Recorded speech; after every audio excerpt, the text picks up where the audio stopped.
Here in transition from the old to the new, hello Utah and hello Arizona.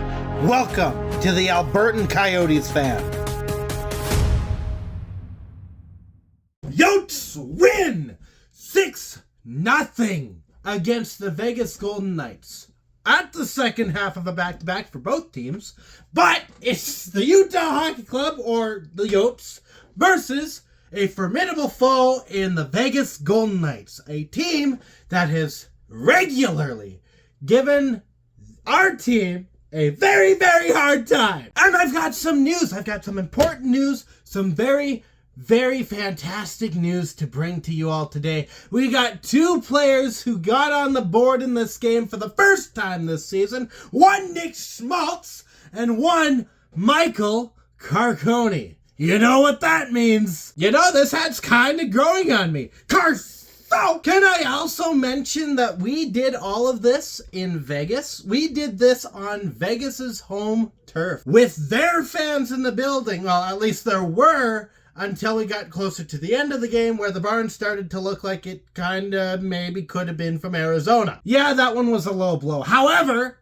that was my team too. I am allowed to make fun of them. Speaking of the Arizona Coyotes, the failure of an owner that we had has decided to move out of Arizona. So let's get into the goals. Let's get into the fun stuff. First period. It's been a while since I've said that. And we see the mastery, the beauty of Barrett Hayton playing the forecheck, making life hell for the Vegas Golden Knights. He picks the puck off of one Golden Knight, it goes onto the stick of another, picks the puck off of him as well. Keller takes the puck and walks towards the net, skates towards the net, but you know what I mean.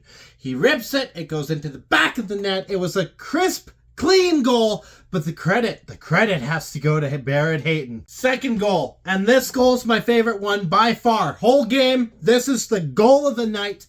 Kerfoot gets a giveaway.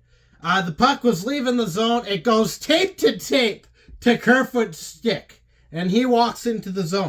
Samsonov is the one who gave the puck away. He's off into the corner. Samsonov, if you don't know, is the Vegas Golden Knights goaltender. Now, I'm not Steve Dangle, but if I was, I would make a point to say something in particular based on the results where Kerfoot takes a shot, Samsonov slides through the crease, and yeah, he makes the initial save, but the puck bounces up and drops back into the net, which is a goal for Utah. So if I was Steve Dangle, if I was him, I would probably say, if you're a goaltender, yeah, it's probably copyrighted, I'm not saying it. 10 the goal! Worth it. It was worth it. Couple of minutes later, Nick Schmaltz finds himself at the left side of the net to his perspective, and a shot rings off of the pads of Samsonov. It rips over to him. The net is wide open. He's got all the time in the world. He rips it. It goes into the back of the net. The Vegas Golden Knights defense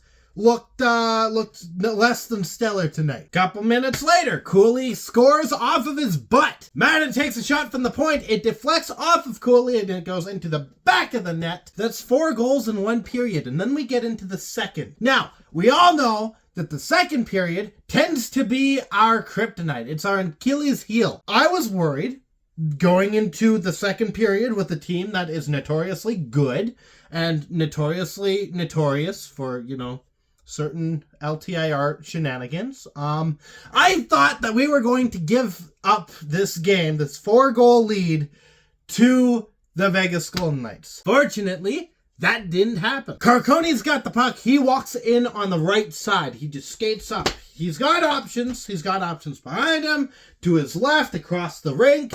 He's got many different places that he can go, but he just walks in. And because of the lack of defense, which is usually a Utah problem, Carcone just takes a shot, and it beats Samsonov cleanly. We move on a little bit further in the game. Nick Schmaltz scores, and that pretty well wraps it up. We could talk about the third period, but it was essentially Utah kind of just making sure that Vegas couldn't get back into this. They weren't really trying as much as they were in the first 2 periods. They were kind of just letting it go. So they were trying, to keep the puck away from Vegas, but they weren't trying to run the show as much. They were just playing shut down, clean hockey. So yeah, that's it. That's for a quote unquote rivalry game. It was one-sided and two, not eventful.